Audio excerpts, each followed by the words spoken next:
marquez cela dans les commentaires. Il se respecte. Il s'est dit non. Qu'est-ce que j'ai à faire de cette femme-là? Non, je préfère mettre terme à cette conversation. Quelqu'un vous a écrit, vous devez lire. Vous avez lu, vous avez pris connaissance de ses attentes. Il s'est dit non, non, non, non. Moi, je préfère rester auprès de ma femme. Moi, je préfère raccrocher mon téléphone si je parle avec une femme. Moi, je préfère, voilà, me déconnecter de Facebook, de me déconnecter de Messenger, de ne plus poursuivre la conversation avec cette femme, mais d'être focus sur ma femme. Waouh! Il se respecte. Franchement, ce que cette femme va retenir, cette autre femme-là qui est venue frapper à la porte du cœur de Mathias, qui est venue pour ouvrir la brèche, pour venir détruire leur mariage, on va dire ça comme ça, elle a vu que non, Mathias, elle se respecte et il respecte sa femme. Ok? Troisième point, c'est un homme mature et responsable.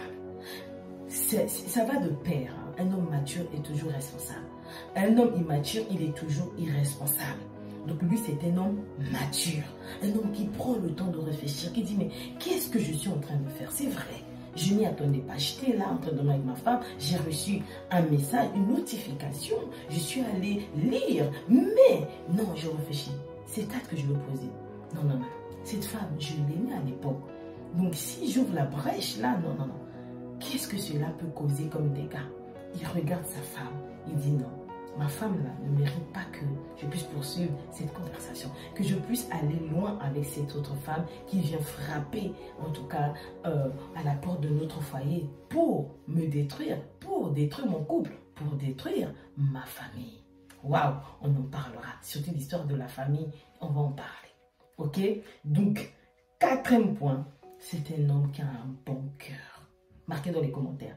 C'est un homme qui a un cœur pur. Parce qu'il se soucie de sa femme. Il ne pense pas qu'aller assouvir, je ne sais pas, ses désirs. Non, il pense à sa femme. Il a bon cœur. Il dit non, cette femme-là, chez elle, elle était choyée. Elle était, comment dire, elle était choyée, on prenait soin d'elle. Elle ne mérite pas ça. Son père, sa mère, ses frères étaient attentionnés quand il s'agissait d'elle. Et ils m'ont fait confiance. Je ne veux pas aller, je ne peux pas faire ça. Un bon cœur. Est-ce que vous avez vu ça? Il a un bon cœur, il a un cœur pur. Un cœur pur ne veut pas dire que ce n'est pas une personne qui peut aussi mal se comporter. Mais c'est quelqu'un, on voit bien, même s'il se comporte mal, il va se repentir. Il pourra demander pardon. On le voit. On le voit. Il y a certaines situations qui arrivent dans la vie de certaines personnes. Quand tu regardes, tu peux voir déjà plus loin. Tu peux te dire, si cet homme se comporte comme ça, mais demain, face à une autre situation, comment est-ce qu'il se comportera? Moi, quand je lis, je vois un homme qui a un cœur pur. Je vois un homme qui peut facilement demander pardon à sa femme. Je vois un homme qui peut facilement reconnaître ses erreurs parce qu'il prend le temps de réfléchir, parce qu'il pense à la famille de sa femme. Il dit non, non, non, non. Ils ont pris soin d'elle. Parce que s'ils n'avaient pas pris soin d'elle, je n'allais pas avoir une femme comme ça. Si j'ai une femme qui aime mon bonheur, une femme qui me rend heureuse, parce qu'il y a eu des parents qui ont pris soin d'elle, parce qu'il y a eu des personnes qui lui ont montré cet amour avant notre rencontre, avant notre mariage. Est-ce que vous comprenez ce que je veux vous partager? D'accord? Et cinquième point, il aime la fidélité. Il aime la fidélité. Il faut savoir qu'il y a des gens qui aiment la fidélité, mais il y a des gens qui sont contre la fidélité, qui n'aiment pas la fidélité. Il faut marquer cela dans les commentaires. Est-ce que toi qui es en train de suivre cette émission, est-ce que tu aimes la fidélité? C'est la question que je te pose. C'est la question que je pose à tout le monde. Est-ce que tu aimes la fidélité? Les gens qui aiment la fidélité, je vais voir dans les commentaires marqué « J'aime la fidélité ». Et toutes les personnes connectées qui ne vont pas le marquer, qui ne vont pas marquer qu'ils aiment la fidélité, ça veut dire que vous n'aimez pas la fidélité. La fidélité qu'on a vu, c'est un vrai pilier pour la réussite du mariage. Ce n'est pas tout. Mais les femmes peuvent fermer les yeux sur d'autres choses concernant la fidélité. On a vu des situations difficiles arriver dans des couples, mais la femme s'est dit, mon mari a toujours été fidèle. Même s'il y a eu ça, cet homme m'a été fidèle. Et même tout le monde autour peut dire, non, tu as toujours eu un homme fidèle. Pardonne-lui pour cette erreur. La fidélité, c'est un pilier, c'est une colonne. C'est le socle même du mariage. C'est très important. La fidélité. Ok? Donc, on vient de voir pourquoi Mathias a réagi ainsi. Et la question que je veux aussi te poser, toi, homme, est-ce que si c'était toi, tu allais réagir comme Mathias? Tu allais réagir comme Mathias? À toi-même de prendre rendez-vous avec toi-même. Prends rendez-vous avec toi-même. Sois sérieux avec toi-même et réponds à cette question. Une jolie femme, une femme que tu aimais à l'époque, mais aujourd'hui tu es marié, cette femme vient te voir, vient pour détruire ton mariage sans que toi tu ne le saches. Toi, tu vois juste, non, on va se retrouver ensemble, je vais faire ceci avec elle, mais ceci, c'est là avec elle, c'est quoi? Toi-même, tu sais. Donc, on continue. Donc, moi, ce que je vais faire dans la deuxième partie, parce qu'on vient de voir le premier, je peux dire, grand A, voilà, pourquoi Mathias a réagi ainsi. Donc, là, c'est le grand B pour moi. Donc, les mots marquants, d'accord? Ou bien des phrases marquantes.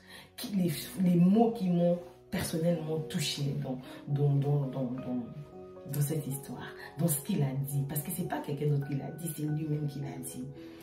Donc dans un premier temps, donc sa femme se sent en sécurité. Il a bien dit, elle a dit, elle se sent en sécurité dans mes bras.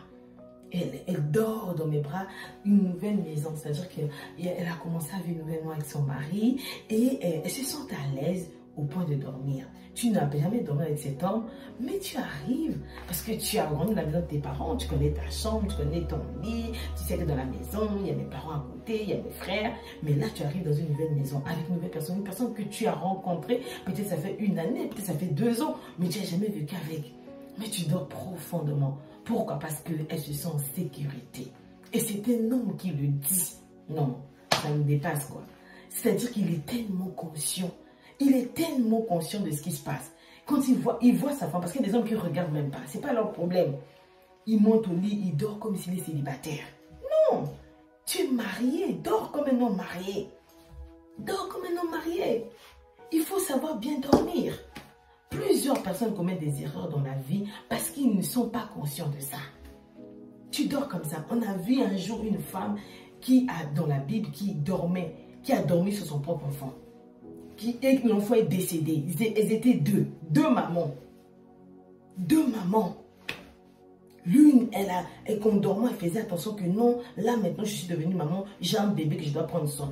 Et l'autre, non, et elle s'est endormie comme si elle est seule. Jusqu'à aller tuer inconsciemment, involontairement son enfant. Ils vont aller voir le roi Salomon. Le roi a dit, écoutez, puisqu'il y a un enfant, toutes les 2 femmes disent que c'est mon enfant, on va découper cet enfant. Bah, l'une prendra une partie, l'autre prendra l'autre. Et c'est une femme répond, oui, découper comme ça, toutes les 2 nous allons perdre. Le roi a dit, jamais. L'autre a dit, la maman, là, la vraie maman a dit, non, prenez, ne découpez pas, je veux qu'elle garde cet enfant. Ah, le roi a dit, ça c'est le cœur d'une mère, ça c'est la maman de cet enfant.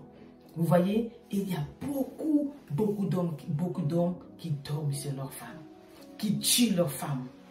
Quand vous allez dormir, c'est la mort, c'est pas la vie. Tu dors sans même ouvrir les yeux, tu dors depuis que tu es monté au lit, tu dors jusqu'à te réveiller quand le jour se lève. Même il faut l'alarme sonne pour que tu te lèves. Tu oublies que dans ce lit-là, tu ne dors pas, parce que tu dors avec la fille d'autrui. Tu dors avec ta femme. Tu prends ta femme dans les bras. Dormez dans les bras avec vos femmes. Vous savez, un homme qui n'allait plus être de ce monde. Mais juste le fait qu'il dormait avec sa femme, quand il a fait une crise d'AVC, sa femme tout de suite l'a senti et elle appelle son mari. Son mari était en train de trembler. Elle a allumé la lumière et c'est comme ça qu'avec son mari était en train de faire une crise. Et cet homme a été sauvé comme ça. S'il ne dormait pas, s'il n'avait pas pris sa femme dans les bras, il serait probablement mort dans son sommeil. Et il y a eu des couples comme ça, au moment où je parle, il y a des femmes qui se réveillent comme ça, le mari est décédé. Il y a des hommes qui se réveillent comme ça, la femme est décédée. Et quand on va aller faire des examens, on va voir que non, elle est décédée depuis dans la nuit. Toi, tu dormais là à côté du cadavre de ton conjoint ou de ta femme. Est-ce que c'est normal? Est-ce que c'est normal? Bon, c'était juste une parenthèse que je vais refermer calmement, me marquer dans les commentaires.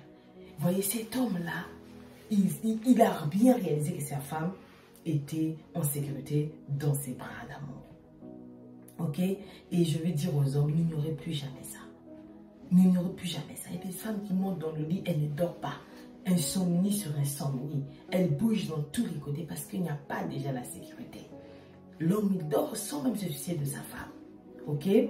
Donc, la deuxième phrase marquante pour moi, l'homme qu'il est. Je parle de Mathias. Parce qu'il a si bien dit, je suis un homme, pas un enfant. Il a dit, je suis un homme, pas un enfant.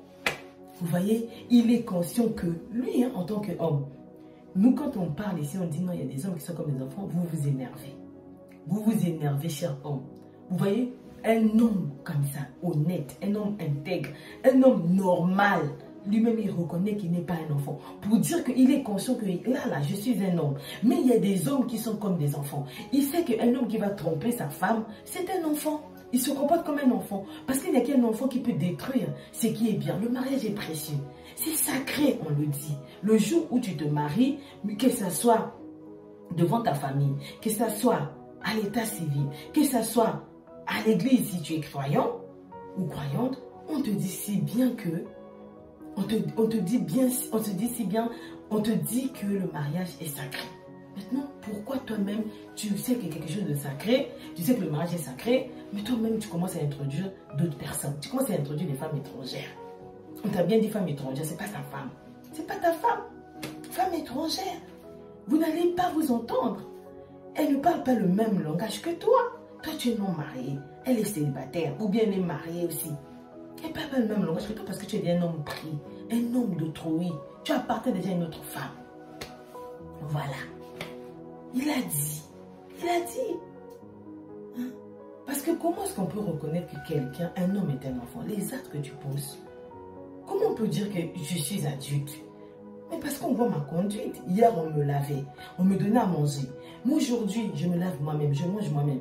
Et encore, comme je sais faire à manger. Aujourd'hui, je peux payer mes factures. Aujourd'hui, je peux prendre un appartement. Aujourd'hui, je peux aller sortir moi-même. Aujourd'hui, je peux m'occuper de moi. Je peux aussi m'occuper de personnes. Mais c'est toi les actes que tu poses. Quand on voit comme ça, on dit non.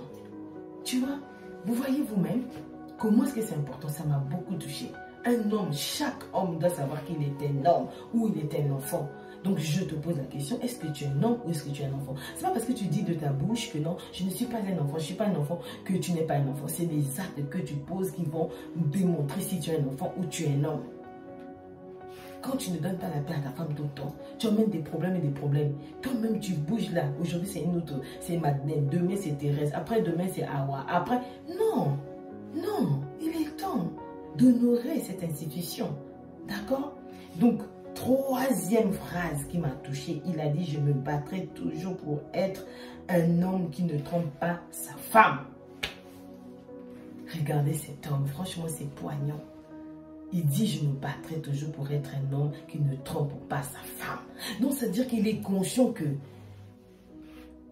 pour être fidèle, pour demeurer dans la fidélité, il faut se battre. Il est conscient qu'il y a un combat. Il est conscient qu'il y a des femmes kamikazes. Il y a des femmes qui viennent détruire, il y a des femmes étrangères. Il le sait. Il sait qu'il y a des briseuses de foyer. Il est conscient, il dit que je me battrai. C'est-à-dire que s'il y a une briseuse de foyer qui se met devant moi, moi je dis non. Je cours, je ne reste pas là. D'accord? Regardez cet homme de valeur. Une phrase marquante, je ne trompe pas ma femme. Oh non, non, non, je me battrai. Il sait que c'est un combat. Est-ce que tu es conscient que quand tu rentres dans le mariage, là, il y a un combat? Est-ce que tu sais que l'infidélité vient frapper à la porte de tous les couples? Donc, tous les couples sont visités par l'infidélité. Et que toi, tu dois te préparer. Comment est-ce que tu peux courir quand l'infidélité vient frapper à ta porte? C'est quand tu es conscient que l'infidélité viendra frapper à ta porte et tu vas te préparer. Et quand tu vois l'infidélité frapper à ta porte, tu ne restes pas là. Tu fuis. Tu fuis. Parce que tu es un homme. Hein? Tu es un homme fait de chair et de sang. Tu dois courir, tu dois t'enfuir, tu dois prendre la poudre d'escampette. Tu ne peux pas rester là à contempler cette femme où tu dis waouh, une belle femme comme ça t'intéresse à moi. Elle te dit des choses, des paroles mielleuses. Tu es là, tu entends, tu dis non, tu cours. Donc tu vois une femme qui est là en train d'avoir des allures, elle est en train de te séduire. Voilà, elle est là, tu le sais. La manière dont une femme peut te regarder, la manière dont une femme peut te parler, la manière dont une femme peut s'habiller devant toi, la manière dont une femme peut marcher devant toi. La manière dont une femme peut te toucher, de quel droit peut venir te toucher comme ça? Commence à te caresser les mains. Toucher à l'épaule le mari de quelqu'un. Et à toutes les femmes qui le font, il faut arrêter. C'est pas normal. C'est à toi-même de dire non, tu ne me touches pas comme ça parce que mon corps là, c'est à ma femme. Les mains qui peuvent se balader sur mon corps, les mains de ma femme. Mais c'est qui cette femme-là qui vient me toucher comme ça? Il faut. Même là pour les femmes, c'est valable pour vous. Un homme, il te touche, une femme mariée qui te colle, qui te touche. Non, mon corps appartient à mon mari. Je ne connais que les douces mains de mon mari. Voilà, pas tes mains à toi. Non, je ne suis pas une poubelle. Non, je suis une femme de valeur. C'est important ce que je dis. Est-ce que vous êtes d'accord avec moi? Est-ce que vous êtes d'accord avec moi, les femmes de valeur? La 4e phrase qu'il a dit lui-même, il a bien dit, je ne détruirai pas ma famille. Je ne serai pas un homme qui détruit sa famille. Vous vous rendez compte, ils viennent à peine de se marier. Il n'y a pas encore les enfants. Mais cet homme parle déjà de famille. Waouh. Il faudra qu'on s'arrête. Je ne sais pas si tu es en train de prendre du thé, arrête-toi d'abord. Si tu es en train je sais pas, de faire à manger en même temps. Si tu es en train, arrête-toi d'abord parce qu'on va en parler. Non, mais c'est tellement grand. Quel homme, Mathias. C'est pas possible. Non, mais attendez. Il vient de se marier, mais il parle de famille. Il n'y a pas encore d'enfants, il parle de famille. Non, mais c'est un homme mais réellement conscient. Il est conscient que si je commence à tromper ma femme aujourd'hui et que demain on va avoir des enfants, si je vais déjà faire entrer un venin, je vais déjà détruire ma femme. Quand elle va être au courant, même si elle n'est pas au courant, il y a quelqu'un là-haut qui a déjà vu. Je vais transférer cela à mes enfants. Si je suis un homme infidèle à ma femme, je vais pousser mes enfants demain à être infidèles à leur femme, à leur tour. Franchement, soyez conscients, pardon. Arrêtez-vous une minute. Un homme qui n'a pas encore d'enfants, il parle de famille. Il est conscient, il sait qu'en lui, il y a des enfants. Il sait que c'est juste question de temps, les enfants vont se manifester. Et il veut honorer, respecter, prendre soin de ses enfants avant même qu'ils ne viennent au monde. Il est conscient du lien qui peut exister spirituellement. Lorsque tu trompes une femme, tes enfants demain aussi finiront par tromper. C'est comme ça, c'est un schéma. Ça va de père en fils, d'arrière-grand-père, Ah! Non, franchement, cette histoire-là, arrêtons-nous d'abord. Et toi-même, tu es en train de tromper ta femme aujourd'hui. Ton père, seulement, il a trompé ta mère, ou bien sa femme, ou ton grand-père, ou ton arrière-grand-père. Ça ne commence pas avec toi. Dans une famille, on voit des hommes qui aiment des femmes là. C'est pas juste ces enfants-là. Le papa aussi, il faut bien regarder. Les grands-parents, il faut regarder. Du côté paternel et maternel. Parce que le sang là transporte une histoire. Le sang qui coule dans nos veines là a toute une histoire. Pourquoi tu ressembles physiquement à ton père? Mais alors, si tu ressembles physiquement à ton père, ça veut dire quoi? Dans le sang là aussi, tu le ressembles.